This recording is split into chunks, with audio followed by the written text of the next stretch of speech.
My apologies for interrupting all the great conversations that are going on. That's great to see. As I was just saying, I don't think we've given you nearly enough time to really get to know even the people that are around you at your table.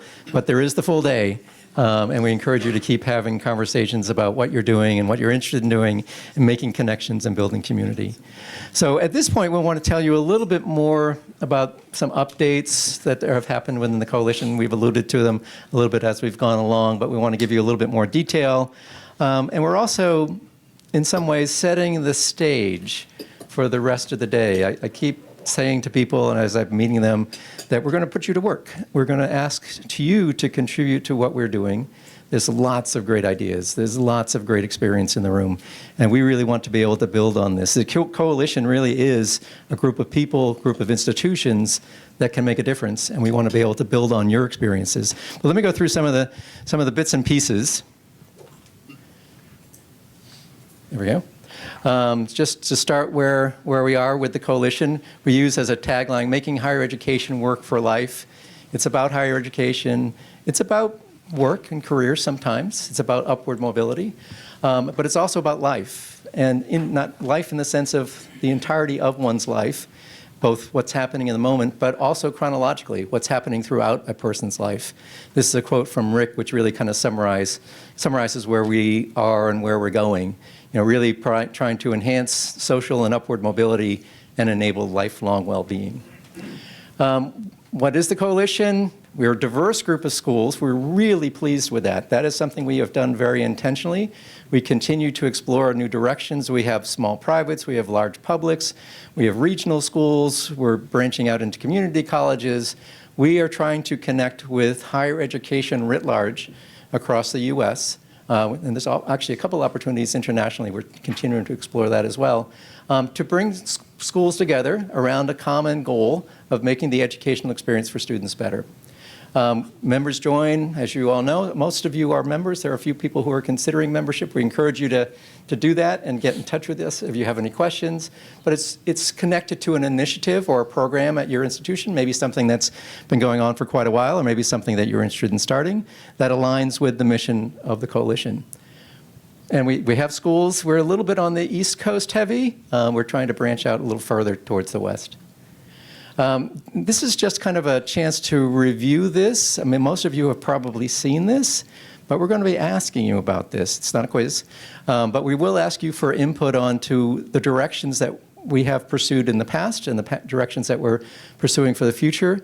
You know, we're dedicated to evidence-based. We're very much about assessment. You've talked to us at all. You've heard the word assessment because we're really interested in gathering the data that allows us to see the influence that you are making on your campuses and beyond.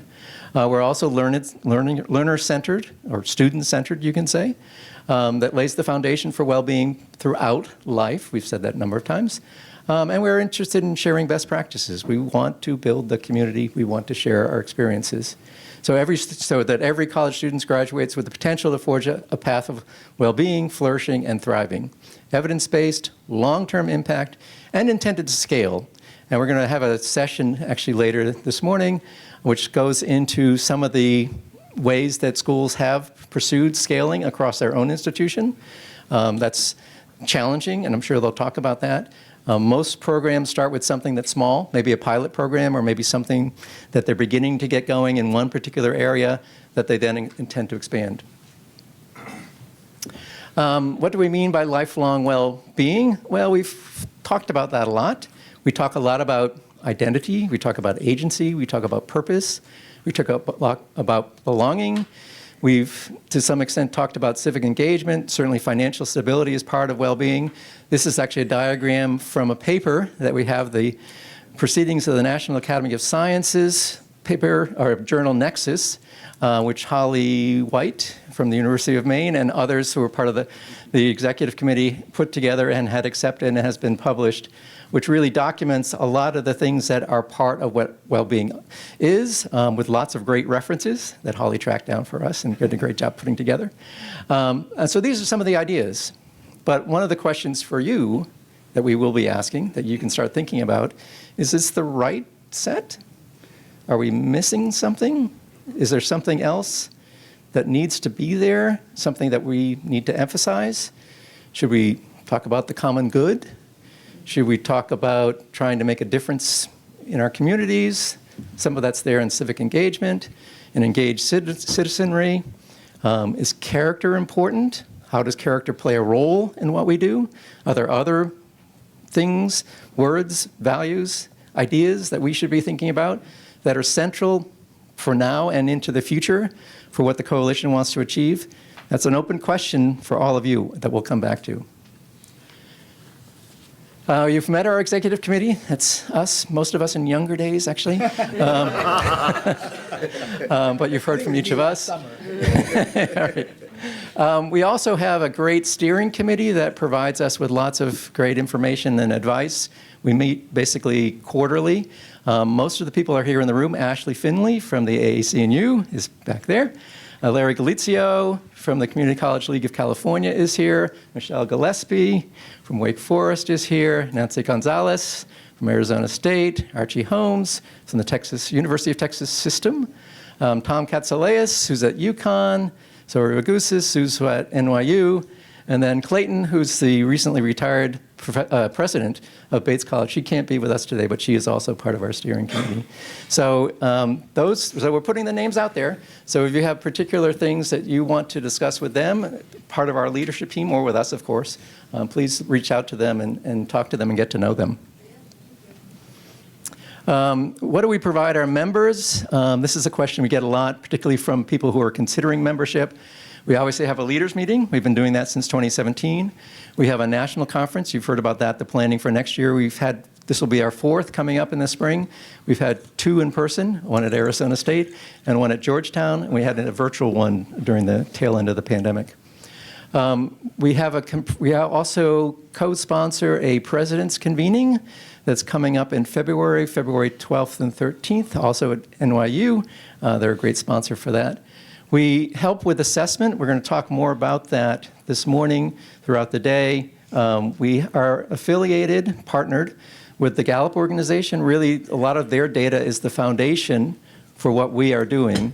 They've collected a lot of data from alumni, from college graduates, looking at their experiences 5, 10, 20, 40 years past graduation, and asking them to reflect on what made a difference to them when they were undergraduates. So we've worked with them a lot.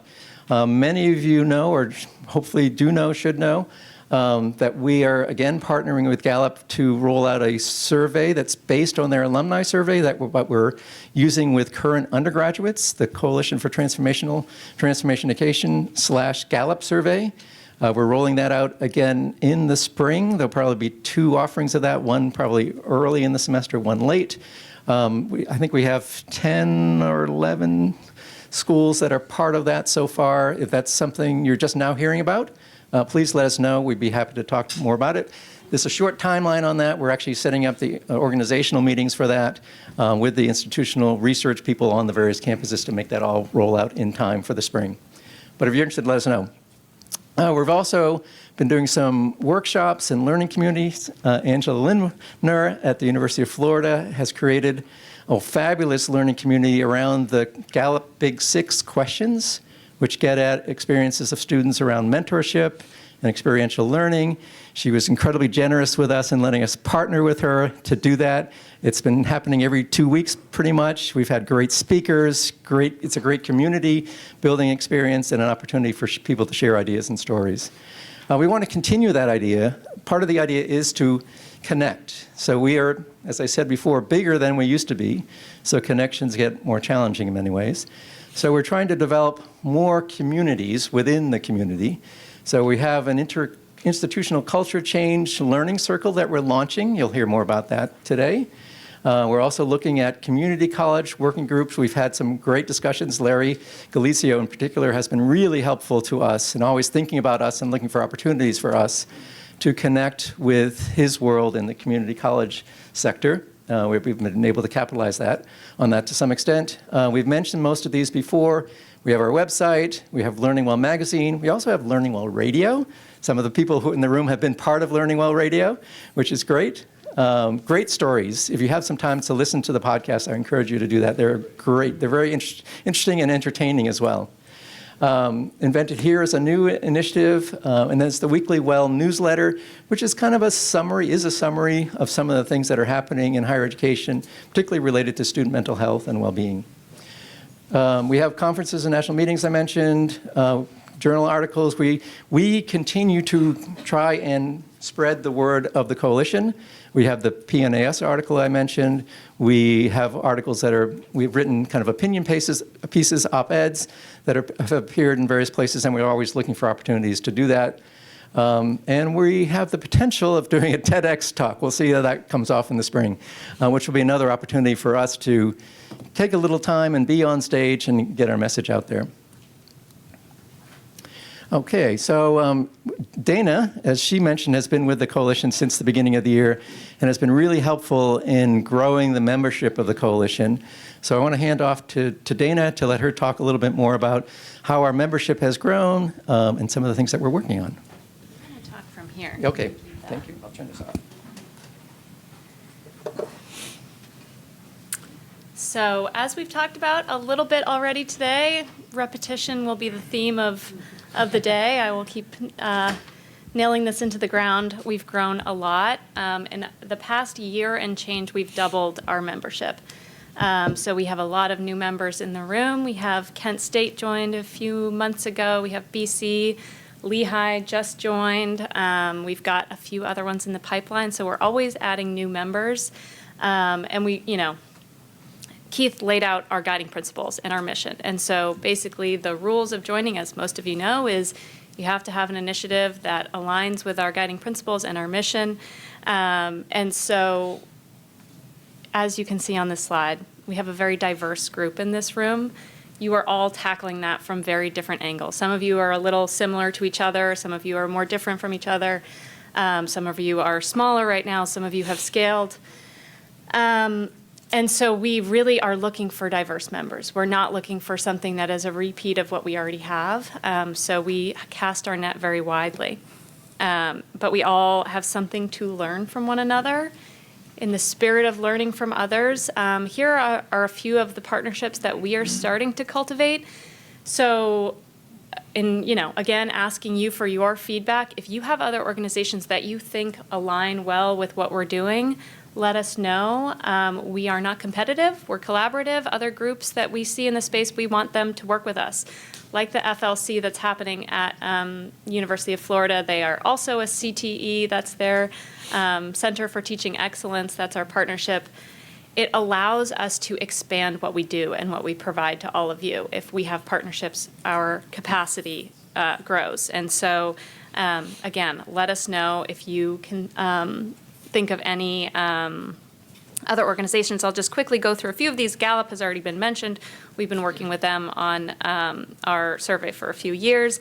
Another survey that we are looking at and figuring out how it might fit into the work that we do is the one out of the Harvard Flourishing Program, led by Tyler Vanderweel. Another thing that you have probably seen an email from me about the JED Foundation. Might have been a little confusing because I think the subject line was incorrect, but it was, we are starting to put together a workshop with the JED program. We've had a partnership, I've had a partnership with them for a long time in my previous life, and so Nancy Roy from the foundation reached out and said, would your membership be interested in learning about our comprehensive approach and how we can help faculty at member schools, promote mental well-being of their students. And we said yes, and we asked all of you, and we got a great response. So the more partnerships we have, the better. And there's a few other ones throughout here. The Community College League, obviously Larry's here, he's on our steering committee, and he has just brought in a new application for membership, which we got last night. So Larry, thank you for that one. Again, this has all been mentioned, so I'll quickly go through this. I think Learning Well is our publication. It's at the intersection of long-term of higher education and lifelong well-being. If you can see them, it's probably a little small, but our focus areas are flourishing, student mental health, teaching and learning, innovations, access and inclusion, and then we have a perspectives page. Again, another plug, repeating, but if you have any ideas for something we should cover, let Marge know. You can let me know, and I'll let Marge know. If you have anybody you think should be interviewed, if you want to be interviewed, if you want to come on Learning Well Radio, come see us. We're happy to, yeah, there you go. Marge asked me to plug, and I'm plugging. We have had a really great year with Learning Well. Some of you in this room may know we've seen open rates skyrocket over the past 6 months. We have above 50% open rates on all of our emails, sometimes up to 75%. We're very happy with that.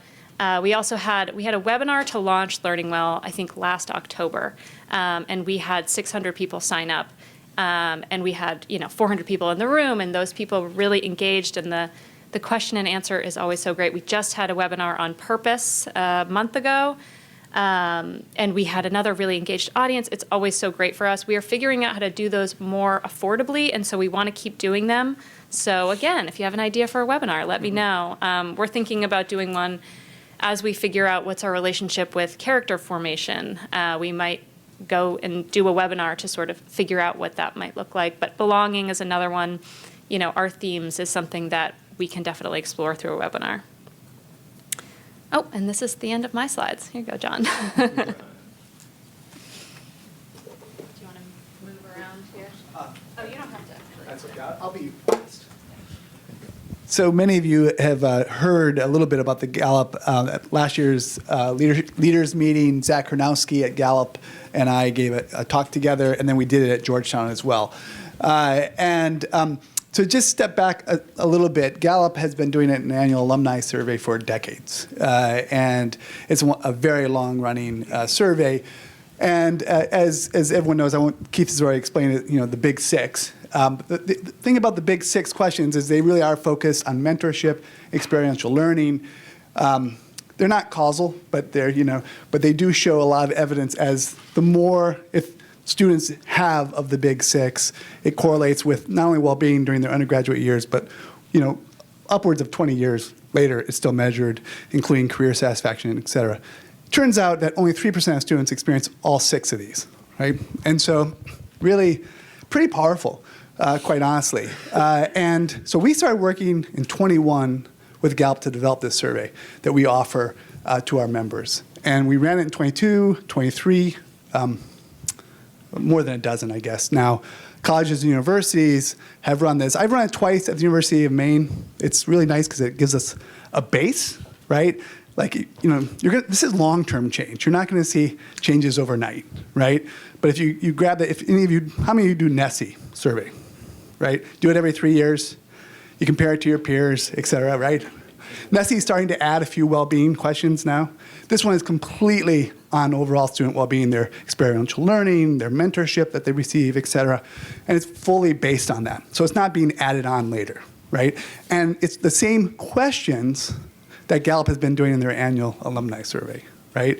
And so we then compare to the most recent grads. So we can look at Gallup and compare, I think the last time was 2016 to 22 grads to our current undergraduate students, right? So we've used their bank of questions working with them and for our current undergraduate students, right? And you can break it down by demographics, you can break it by year, as students progress throughout, and it really gives you a very good sense of where our students are. It won't surprise you. I mean, a lot of them you'll find that experiential learning will be lower, right, in our current students compared to the alumni, right? Because we're looking at first-year students, second-year students, et cetera. But it still gives you that measure. And they also develop a beautiful dashboard, and you can compare the dashboard over years. So I'm going to rerun it this year, and I can now compare it to 22 and 23. And hopefully we'll start seeing a little bit of change, right, in our base over time. So that's just a quick plug. And we're happy to, entertain, I guess. They do the IRB for you, by the way, and we've really been able to work with them so that it's getting more and more, I would say, in our control. Before, they would have to send out the emails, we couldn't send them, et cetera, et cetera. Now we've really worked with them, and we weren't able to do incentives before. Now you can do incentives, et cetera, to get your rates up.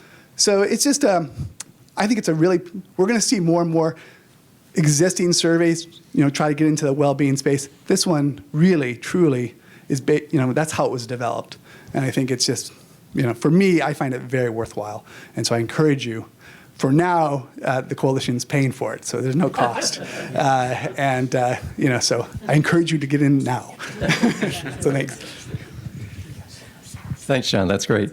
Just to add to that just a little bit, so we mentioned that we're partnering, or at least have frequent conversations with the Harvard Flourishing Program. They have 4 particular questions that are part of the Flourishing Index. Some of you may know about that, that have been incorporated into the Wall Street Journal rankings of colleges and universities. So we're going to incorporate those 4 questions into the Gallup survey in this next round. So to start to gather a little bit more information across different instruments. Let me just move on to the next slide and then move on from there. One other thing we wanted to mention is that we have great input from all of you. We have great input from our coalition members. We know a fair amount of what's happening in higher education internally. We also, of course, are very interested in hearing from students. Again, I mentioned that because we're doing that again this afternoon. But that's not enough. We need to hear from the broadest possible audience. We need to hear from voices that are not here in the room in order to understand the impact that we have on our students and the impact that we have on society and what higher education can do. Higher education is at a point in history, at least in recent U.S. history, where there's lots happening and there's potential for lots of other things to happen. And we certainly want to be part of the positive movement within higher education to make a difference in students' lives, to change the conversation in higher education, and to restore trust, to restore public trust in what higher education can achieve. Higher education can achieve so much. I think everybody in the room, that's why we're here, would agree with that. What would people who are not part of the people in the room say about what we're trying to do and what higher education is trying to do? So we are in the process of putting together a public advisory council, small number of people, probably initially, people who are experienced, have some knowledge of what's going on in higher education, hopefully, as well as other sectors of the world, outside, again, of higher education, to talk about areas for improvement and restoring the public trust. Rick Miller has really been leading that initiative in a strong way. He has an amazing range of connections, as some of you probably know. And he's been reaching out to colleagues and colleagues of colleagues to start building a base of people that we can engage in a regular way, on a regular basis, to get their input into what we're doing. Ken Burns is the one that I'm particularly mentioning. Ken has been a friend of Rick's for a long time. Rick goes to his birthday parties, all this kind of stuff. Ken actually has a new movie that's coming out on Leonardo da Vinci. But Ken is an interesting thought leader. He's very involved with Hampshire College, where he was an undergraduate, as you may know. And Rick has been in contact with leaders in industry, former university trustees. In fact, we've reached out to some of the people in the room, Rick has, to ask for suggestions for people that could be part of this. So if you, again, we are better because what you can provide to us, information, ideas, people, suggestions. So if you have suggestions for leaders in whatever field you think is important to our conversation, please let us know, and we'll definitely follow up and explore the possibility of adding them to our Public Advisory Council. We hope to have that first meeting in sometime before our next national conference in the spring. So that's kind of the updates. Any quick questions?